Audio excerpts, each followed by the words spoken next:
এই বৰপিতাই খাই আছে, মই বোলো মোক মাতিছে নেকি, মই বোলো বৰপিতা কি হ'ল কচোন কি লাগে, পইচাটো মাথা উগাৰহে মাৰিছে, উগাৰো মাৰিছে,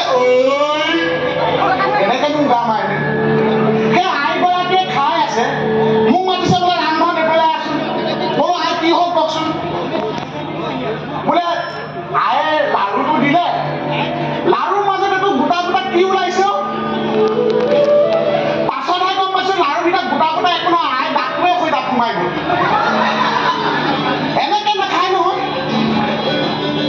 আমাৰ মহাৰাজ আৰু মহাৰাণীয়ে বৃদ্ধ বয়সত ল'ৰাক মাত ধৰি পাইছে, মনৰ আনন্দত ক'ব নোৱাৰা হৈ আছে।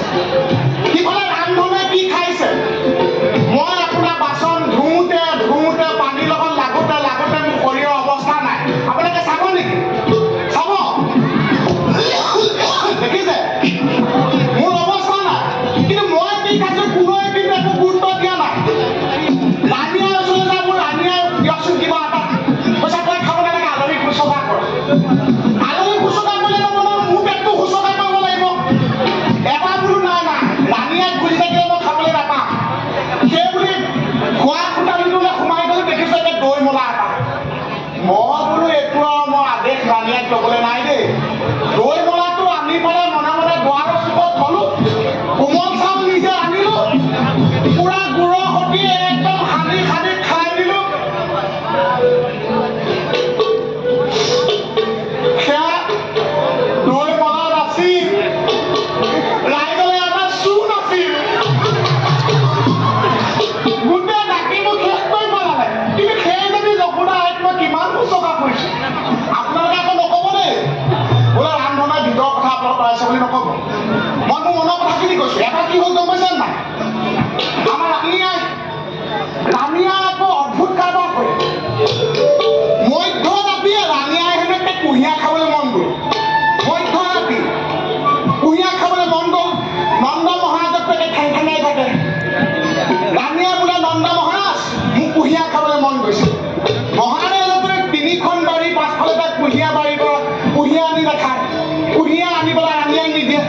মহাৰাজৰ আদেশ আকৌ ৰান্ধন। মই বোলো মহাৰাজ বোলে ৰাণীয়ে কুঁহিয়াৰ খাব, মই বোলে কালিলৈ খাম, কৈছে নহয় এতিয়াই খাব। ক'ত মৰমৰ কৈছে কয় আনিব লাগিব। বোলে মহাৰাজ তিনিখন বাৰী পাছফালে আছে কুঁহিয়াৰ বাৰী, মই কেনেকে যাম মধ্যৰাতি। কৈছে নহয় তই যাব লাগিব, নহ'লেতো ক্ষীৰচে যাব। মই বোলো মোৰটোৱে যদি নাথাকে কি কাম থাকিব, তাকে বোলো যোৱাই ভাল।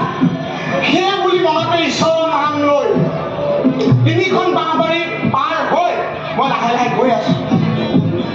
আগতো কোনো নাই, পাছতো কোনো নাই, অকলে অকলে ৰাণীয়ে কুঁহিয়াৰ আনি পেলাই মই গৈ আছো। ডাঙৰ ভয়ে ঈশ্বৰকে মাতিছো। এটা সময়ত মনৰ বুদ্ধি লগালো, বোলো নাই ৰাণীয়ে খাবলৈ মন গ'লে মইতো আনি নিদিম, মোক খোৱা যোগাটো ৰাণীয়ে নকৰে, কি কৰা যায়। ভাবি ভাবি ভাবি ওচৰতে বাঁহবাৰীতে গৈ ভাবিতে দেখিলো জাতি বাঁহ এজোপা আছিল, কুমলীয়া চাহ বাঁহ এটা, একে আগৰ পৰা এক পাত কাটি লৈ আহিলো, আনি ৰাতি বোলো ৰাণীয়ে কুঁহিয়াৰ লওক।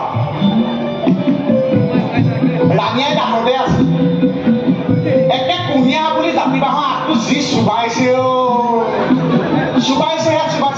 চুবাইছে। পাছদিনা বোলো ৰাণীয়ে কালি ৰাতি কুঁহিয়াৰ খাই কেনেকুৱা পালে? বোলে বৰ ধুনীয়া কুঁহিয়াৰ আনিলেও ৰান্ধন, খালি কি কুঁহিয়াৰ আনি নাজানো, ডাকৰ আনি চব ফালি পেলালে। এইবিলাক কথা নকওঁ, কিন্তু ৰাইজক এটা অনুৰোধ দেই, মই নিজে বিয়া পতা নাই, মোৰ ল'ৰা ছোৱালী নাই, যিহেতু মই বিয়া পতা নাই, কিন্তু মই এটা কথা ইয়াত থাকি মই গম পালো, নিজৰ মাতৃ পিতৃক বকুলবাসী ৰাইজৰ উঠি অহা সতী সন্তানক মই অনুৰোধ, নিজৰ পিতৃ মাতৃক কেতিয়াও অৱহেলা নকৰিব দেই। নিজৰ অভিজ্ঞতা নাই যদি ৰাণীয়াই দেখিম, অসমৰ বেদনা নিচিনা বেদনাৰ কোনো বেদনা নাই, কোনেও সেই বেদনা সহিব নোৱাৰে। গতিকে নিজৰ পিতৃ মাতৃক সদায় শুশ্ৰূষা কৰি ৰাখিব, ভালে ৰাখিব। ৰামধনে কিন্তু জ্ঞান দিয়া নাই, নিজৰ অভিজ্ঞতা ৰাণীয়াই দেখিম। যোন সতী সন্তানে নিজৰ পিতৃ মাতৃক লালিত পালিত নকৰে, এইখন সংসাৰতে কিন্তু নৰকত পৰে। মই মোৰ ভাষাৰে কৈছো, এই ৰাইজখন সবাই শুনিবা, এই পিতৃ মাতৃ আচল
อง